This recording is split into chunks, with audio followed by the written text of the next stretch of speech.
¿Cuánto tiempo permanecía viva la cabeza de una persona después de ser guillotinada? La decapitación como forma de ejecución ha existido durante siglos. Para 1792, durante la época de la Revolución Francesa, se había convertido en una forma de ejecución sumamente eficiente y rápida con la ahora famosa guillotina.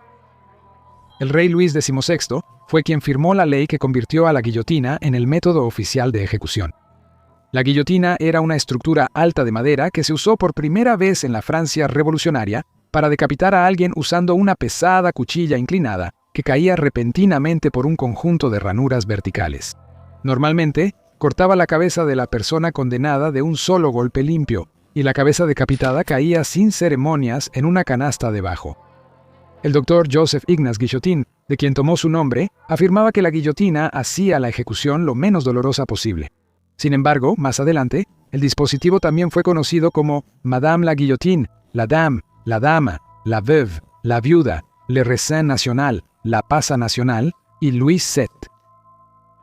¿Pero realmente la ejecución con ella era indolora? Hay una historia famosa sobre la ejecución de Charlotte Corday por la guillotina en 1793 durante la Revolución Francesa. Justo después de que le cortaron la cabeza, un miembro de la multitud se adelantó y le dio una bofetada a la pobre Charlotte en la cara para ver si todavía estaba consciente. Se dice que su rostro se sonrojó por la indignidad de ser abofeteada. Incluso hay historias de cómo las cabezas parpadeaban después de ser guillotinadas. Antoine Lavoisier era un científico francés en el apogeo de la Revolución Francesa en 1794. Fue condenado a muerte durante el reinado del terror y supuestamente aceptó parpadear después de que le cortaran la cabeza con la guillotina como un último experimento para la ciencia. Sus sirvientes notaron que Lavoisier parpadeó hasta 15 segundos después de la ejecución. Sin embargo, hay muchas historias como esta que afirman que puede haber conciencia momentánea después de la decapitación. Y aunque estas historias están basadas en personas reales y hechos reales, lo más probable es que sean exageraciones o anécdotas que se han ido adornando con el tiempo por incontables relatos. Sin embargo, los científicos a menudo se han preguntado cuánto tiempo sigue funcionando la cabeza después de haber sido separada del cuerpo por la guillotina. Una de las principales razones para la introducción de la guillotina fue que se consideraba muy humana. Pero algunos sectores de la comunidad médica estaban cuestionando seriamente esto. El doctor Samuel Thomas Summering teorizó que, de hecho, una cabeza decapitada podía seguir viviendo y sintiendo hasta por 15 minutos completos después de ser guillotinada, y por lo tanto, el sufrimiento era peor que la muerte por ahorcamiento. Pero el doctor Jean Selido, un pionero destacado de la medicina moderna en ese tiempo, contraargumentó que la diferencia entre matar a una persona o un carnicero matando a un animal al cortar su cabeza resultaba en el mismo efecto: muerte inmediata y final total de la vida.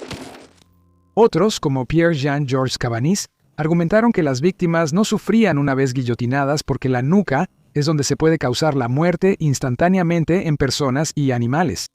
Los espasmos en las cabezas decapitadas eran, en su opinión, movimientos musculares puramente mecánicos sin conciencia. Ha habido muchos casos bien documentados de animales como gallinas, cucarachas, ranas, serpientes y mantis religiosas que sobreviven durante un largo periodo de tiempo después de haber sido decapitados. Por ejemplo, hay muchos relatos y videos de serpientes de cascabel que han sido decapitadas y aún así han podido morder a personas con su cabeza. Debido a que la guillotina se usó en Francia hasta 1977, se han realizado investigaciones científicas utilizando metodologías más avanzadas en cabezas humanas realmente decapitadas por guillotina. Se ha informado ampliamente que a veces se pueden ver algunos movimientos de ojos y boca en una cabeza decapitada por guillotina, pero hoy en día los científicos están mayormente convencidos de que estos solo son acciones reflejas involuntarias que persisten después del hecho. Pero aún persisten dudas e informes contradictorios sobre todo este asunto. Uno de los relatos más convincentes sobre la conciencia, que supuestamente sigue existiendo durante un tiempo significativo después de ser decapitado por la guillotina, fue en 1905. Henri Langille fue ejecutado con la guillotina en Orleans, Francia. El doctor Gabriel Borromeo observó que la cabeza decapitada todavía se movía, y cuando lo llamó por su nombre, sus ojos miraron hacia arriba y miraron directamente al doctor. Se afirmó que esto duró entre 25 y 30 segundos. Aunque más tarde, en 1939, la revista de la Asociación Médica Estadounidense pensó que Warrio estaba exagerando su relato de lo sucedido. ya que otros testigos que estuvieron presentes en la ejecución dijeron que la vida solo parecía durar un máximo de 10 segundos y que las reacciones del hombre eran menos pronunciadas. Hoy en día, los científicos están de acuerdo en que, una vez que la víctima es guillotinada, la cabeza separada y el cuerpo mueren por una combinación de factores: choque, pérdida de sangre, pérdida de presión arterial y anoxia, que es la disminución total del nivel de oxígeno dentro del cuerpo. El cuerpo separado, como tal, vive aproximadamente otros 60 segundos hasta que el corazón finalmente deja de latir. En cuanto a la cabeza decapitada, los científicos dicen que técnicamente puede tener suficiente oxígeno almacenado para que el metabolismo continúe durante unos 7 segundos. Aunque partes del cuerpo pueden seguir vivas por un tiempo muy corto después de ser guillotinadas, el efecto catastrófico de ser decapitado significa que cualquier conciencia se extinguiría casi al instante. Así que durante unos 2 o 3 segundos, el cerebro aún podría estar funcionando, pero toda capacidad intelectual estaría en un estado fijo, no receptivo, comatoso, sin darse cuenta de nada. Pero aún no se ha demostrado de manera concluyente si la conciencia realmente permanece de forma significativa después de la decapitación. Tal vez con el tiempo descubramos qué sucede realmente en esos breves momentos antes de que la vida se extinga.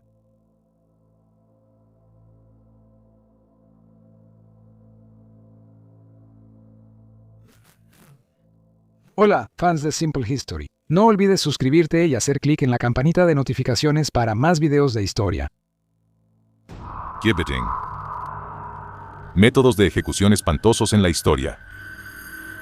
La horca de exhibición era un instrumento utilizado para realizar ejecuciones públicas. Su uso se remonta hasta la antigüedad clásica.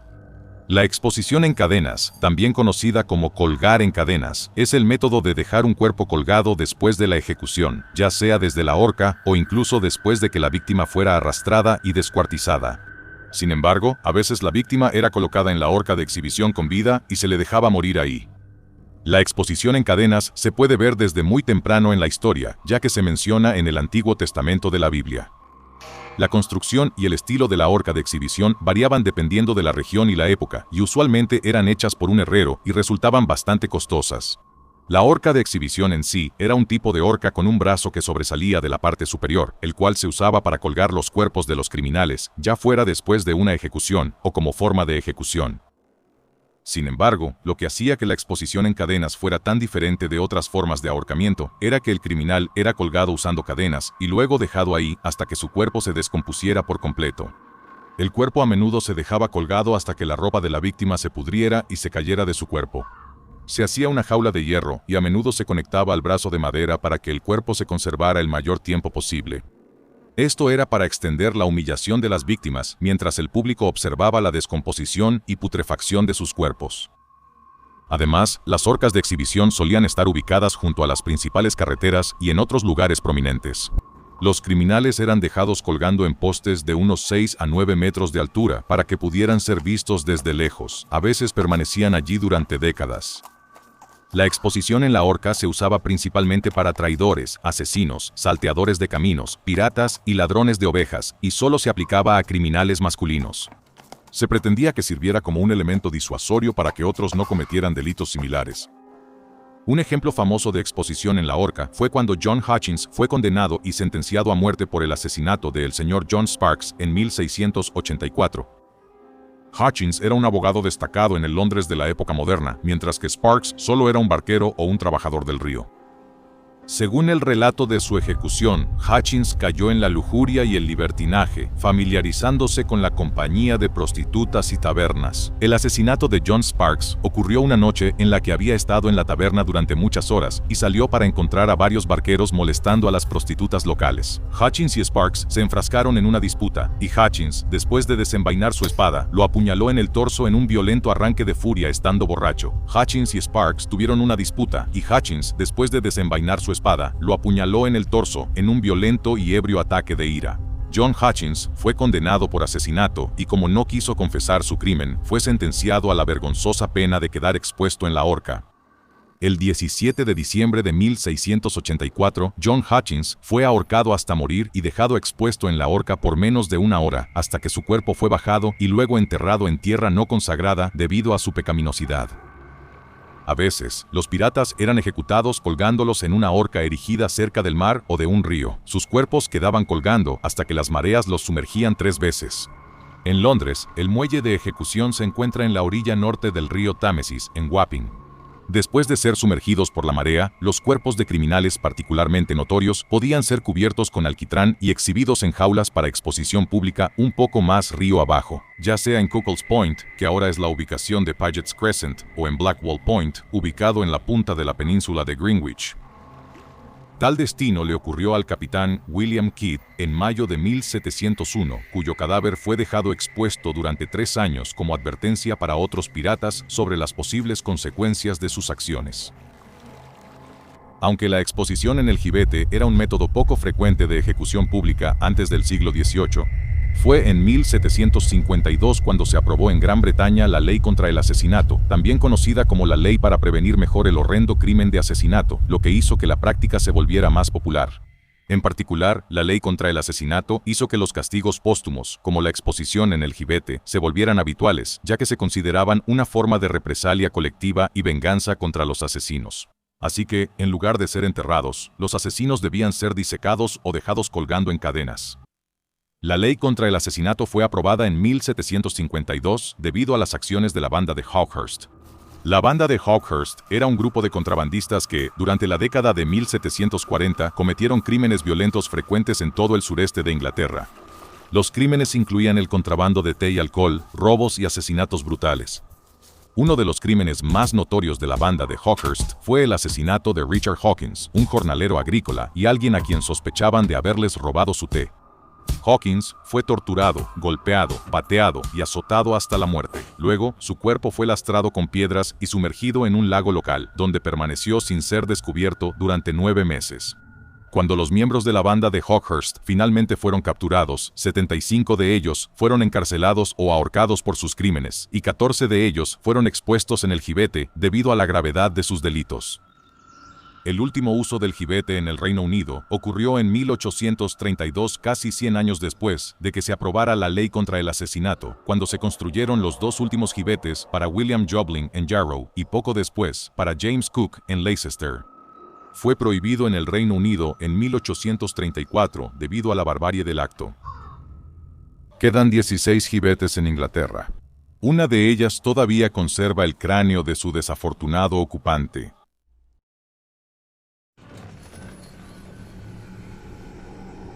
Dispositivos de tortura medievales, la rueda de tormento. Originaria de la antigua Grecia como un dispositivo únicamente para la tortura, la rueda, también conocida como la rueda de quebrar o rueda de Catalina, se utilizó como una forma de ejecución pública y tortura hasta principios del siglo XIX. Este espantoso dispositivo fue más popular durante la Baja Edad Media como otra forma de ser arrastrado y descuartizado. Sin embargo, la rueda se utilizó en muchas técnicas de tortura diferentes a lo largo de la historia. La rueda de quebrar era básicamente una gran rueda de carreta de madera que a veces tenía picos de hierro en el borde exterior.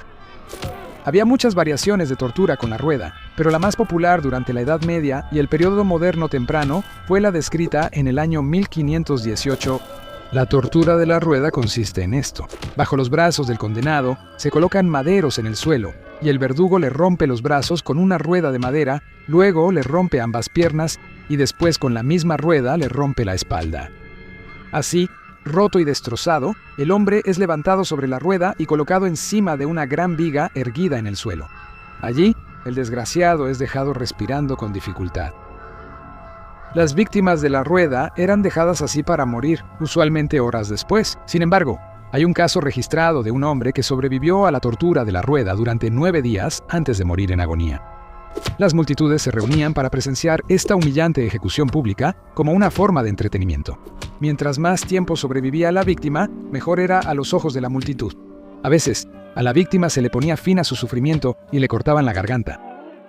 Otra variación menos común de la tortura de la rueda era similar a la crucifixión, ya que la víctima era atada sobre la rueda, manipulando su cuerpo en forma de X. Los huesos de la víctima eran entonces aplastados usando varas de hierro. Sus extremidades eran pasadas entre los radios de la rueda. Las víctimas de esta forma particular de tortura en la rueda, según una hoja informativa publicada en Hamburgo, Alemania, en 1607, eran transformadas en una especie de enorme marioneta que gritaba, retorciéndose entre regueros de sangre, una marioneta con 4 tentáculos, como un monstruo marino de carne cruda, viscosa y sin forma, mezclada con astillas de huesos destrozados. La rueda de tormento también se usaba como otra forma de potro, en la que la víctima era atada alrededor del borde de la rueda, posiblemente con los clavos de hierro atravesando la carne de la víctima. Luego era estirado a lo largo del exterior de la rueda hasta que su cuerpo tomaba la forma de un semicírculo. En algunos casos, la rueda era empujada cuesta abajo con la víctima aún atada. También ha habido casos en los que la víctima era atada a la rueda en forma de cruz y luego se la balanceaba sobre una hoguera hasta que la madera finalmente se incendiaba y quemaba viva a la víctima. La rueda de tormento también llegó a conocerse como la Rueda de Catalina en honor a Santa Catalina de Alejandría. Según los escritos medievales sobre su vida encontrados en una Agenda Sanctorum del siglo XIII, Santa Catalina fue una intelectual de principios del siglo IV que fue condenada a sufrir el castigo de la rueda porque no quiso renunciar a sus creencias cristianas. Sin embargo, según cuenta la leyenda, Santa Catalina nunca fue realmente castigada en la rueda porque, en cuanto la tocó, la rueda de madera milagrosamente se partió en 2. Poco después, Catalina fue decapitada en su lugar. No está confirmado si realmente existió, aunque se sabe que fue una santa adorada durante la Edad Media. Santa Juana de Arco dijo que escuchó la voz de Catalina hablándole. El último uso documentado de la rueda como forma de tortura fue en Prusia en el año 1841, después de lo cual la práctica fue abolida en toda la sociedad. Fue durante los siglos XVIII y XIX cuando las ideas sobre la justicia, la igualdad y los derechos humanos llevaron al fin de la tortura judicial y a la creación de muchos límites al poder del Estado. Parece que, en términos de tortura, la rueda era algo que todo criminal temería profundamente y que ahora es simplemente cosa de verdaderas pesadillas. Dispositivos de tortura medievales. El potro. El potro se utilizó oficialmente por primera vez como forma de tortura en la antigüedad, durante la época prehelénica y en el periodo medieval temprano. A menudo se ha afirmado que el potro se utilizó por primera vez en la antigua Grecia para torturar a esclavos y no ciudadanos. En el año 356 a.C., el historiador Aróstrato fue sometido al potro para forzarlo a confesar el incendio del templo de Artemisa en Éfeso. El potro también fue utilizado por Alejandro Magno en el año 328 a.C. para torturar a quienes conspiraron contra él en un complot de asesinato, incluido su historiador de la corte, Calístenes. Sin embargo, aunque existen estas historias, a menudo se discute si este dispositivo de tortura fue utilizado realmente en la Grecia clásica o en la antigua Roma. Es por esta falta de pruebas que los orígenes del potro solo pueden rastrearse de manera concreta hasta la Inglaterra anglosajona y el continente europeo durante la Edad Media.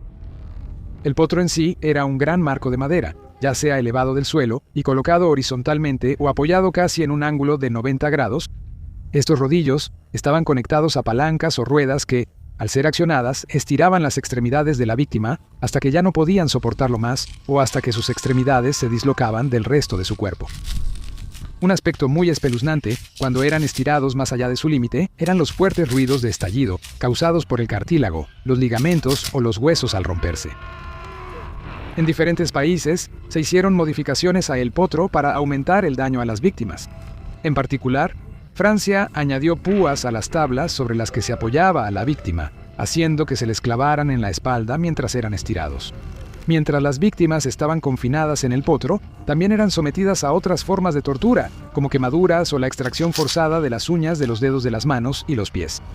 El potro se usaba con mayor frecuencia para obligar a las personas a responder las preguntas que les hacían sus captores. El uso de el potro aumentó en frecuencia durante la Edad Media, alrededor de la época de la Inquisición. La Iglesia Católica tenía mucho poder en Europa continental durante la Edad Media, y fue el Papa Lucio III quien primero envió inquisidores en busca de herejes. La erradicación sistemática y el castigo de los herejes comenzó a finales del siglo XII con la persecución de los cátaros en el sur de Francia y de varios otros grupos heréticos. Un precursor de la Inquisición española fue introducido en el Reino de Aragón en el siglo VI. El potro fue utilizado por los inquisidores en un intento de forzar confesiones de herejía. A medida que las inquisiciones alcanzaron su punto máximo, la tortura se volvió una práctica rutinaria, especialmente durante la Inquisición española, que comenzó en 1478. Mientras que los primeros inquisidores eran agentes del Papa, la Inquisición española estaba bajo el control directo de los monarcas, Fernando II de Aragón e Isabel I de Castilla. El potro se utilizó con frecuencia en Inglaterra desde el siglo XV hasta el siglo XVII. Se dice que su primera aparición en Inglaterra se debió a John Holland, segundo duque de Exeter y condestable de la Torre. Bajo las monarquías Tudor y Estuardo, el uso de la tortura, incluido el potro, aumentó ya que se justificaba en los juicios por traición. Algunos de los gobernantes más destacados que emplearon el potro como método de tortura incluyeron a María la I, también conocida como María la Sanguinaria, Enrique el VIII y Isabel la I. La Torre de Londres era conocida como el centro de la tortura británica, y muchos fueron torturados en el potro, también conocido como la hija del duque de Exeter, dentro de los límites de ese sitio histórico. La única mujer documentada que fue sometida al potro en la Torre de Londres fue Ana Askew en 1546. Ana era partidaria de Martín Lutero y de sus ideales protestantes, y fue encarcelada por cargos de difundir creencias protestantes. Aunque Ana fue tan brutalmente torturada en el potro que después no pudo caminar, nunca renunció a su fe. Más tarde fue condenada a muerte por su fe protestante y quemada en la hoguera. Guy Fawkes fue la víctima más famosa de la Torre de Londres. Se cree que fue interrogado en el potro después del fallido complot de la pólvora de 1605 como último recurso, ya que las torturas menores no lograron forzar una confesión. Después de sufrir en el potro varias veces, Guy Fawkes finalmente confesó y dio los nombres de sus cómplices. La tortura fue tan terrible que Fawkes se desmayó antes de poder firmar su nombre en la confesión. Cuando finalmente recobró el conocimiento y firmó, fue condenado a muerte y ejecutado. Fawkes debía ser ahorcado, destripado y descuartizado, una de las ejecuciones más lentas y dolorosas implementadas a finales de la Edad Media.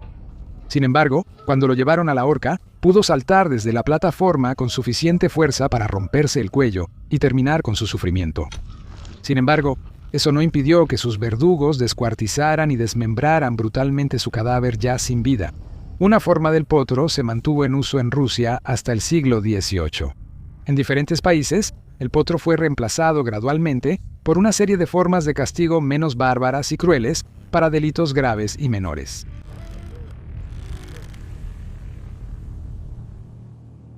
Suscríbete para más videos de historia.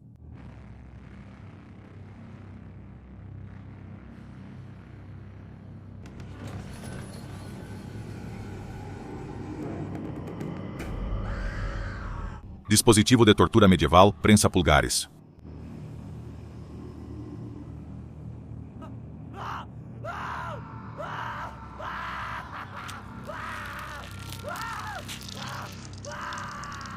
La tortura durante la Edad Media era tan creativa como espantosa.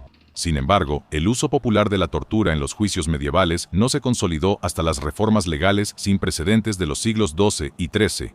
Antes de estas reformas, en las sociedades clásicas y medievales tempranas, era la posesión de la ciudadanía lo que brindaba una gran protección al habitante promedio de un reino o ciudad.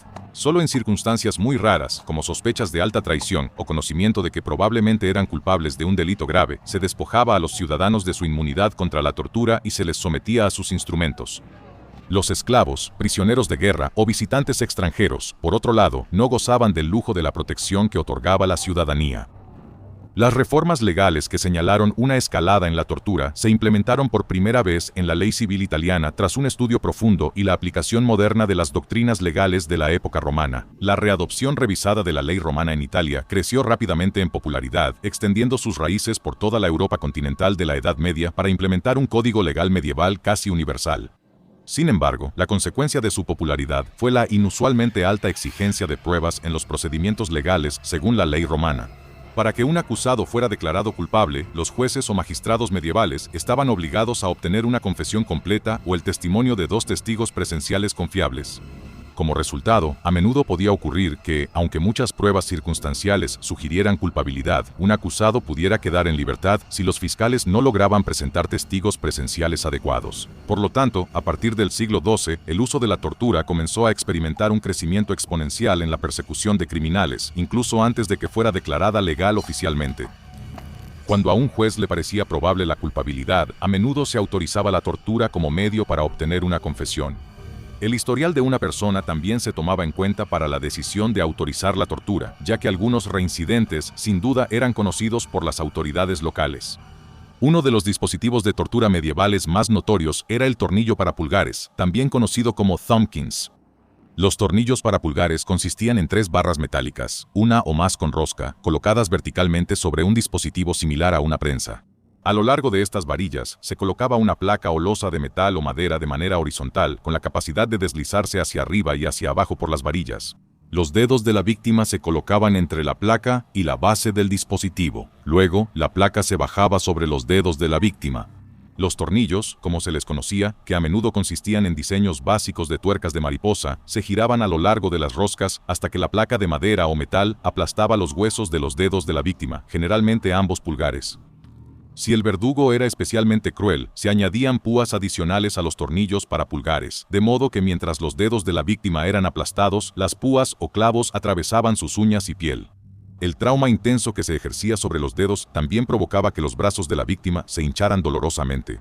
Dependiendo de cuánto resistiera la víctima a la tortura, a veces también se le aplastaban los dedos gordos de los pies de la misma manera. Los tornillos para pulgares eran considerados uno de los dispositivos de tortura más efectivos de la Edad Media, ya que las víctimas no solían morir por el sufrimiento, sino que experimentaban un dolor insoportable, dedo por dedo, hueso por hueso. Los tornillos para pulgares estaban entre los dispositivos de tortura preferidos por los inquisidores españoles durante la infame Inquisición española, que comenzó en el siglo XV y no concluyó oficialmente hasta principios del siglo XIX. La tortura se utilizaba durante la Inquisición para obligar a los herejes a confesar sus creencias pecaminosas. Los métodos de tortura incluían la inanición, la quema, el potro y los tornillos para pulgares. Los tornillos para pulgares a menudo se usaban junto con otros dispositivos de tortura para infligir la mayor cantidad de dolor posible. Mientras que algunas de las víctimas de los inquisidores confesaban y se les ofrecía penitencia y perdón por sus pecados si aceptaban las verdaderas creencias cristianas, otros no tenían tanta suerte. Muchas de las víctimas tanto de la Inquisición española como de la romana, después de confesar, no aceptaban renunciar a sus creencias heréticas y eran condenadas a ser quemadas en la hoguera. Se podría decir que el individuo más famoso que estuvo bajo el escrutinio de los inquisidores fue Galileo Galilei, un destacado astrónomo.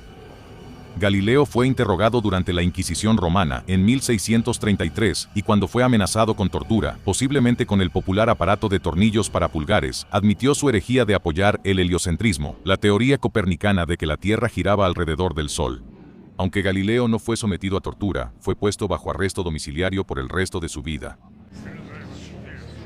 Durante finales de la Edad Media y comienzos de la Edad Moderna, los tornillos para pulgares fueron usados para torturar a sospechosos de brujería. Los tornillos para los pulgares solían ser el primer dispositivo de tortura utilizado en los juicios por brujería porque eran muy efectivos para obtener una confesión. Sin embargo, a medida que el terror y el caos de la brujería se extendieron por toda Europa, los perseguidores empezaron a cuestionar si las confesiones y acusaciones adicionales que se estaban obteniendo eran realmente verídicas o simplemente provocadas por la gran cantidad de sufrimiento que las víctimas experimentaban durante los interrogatorios.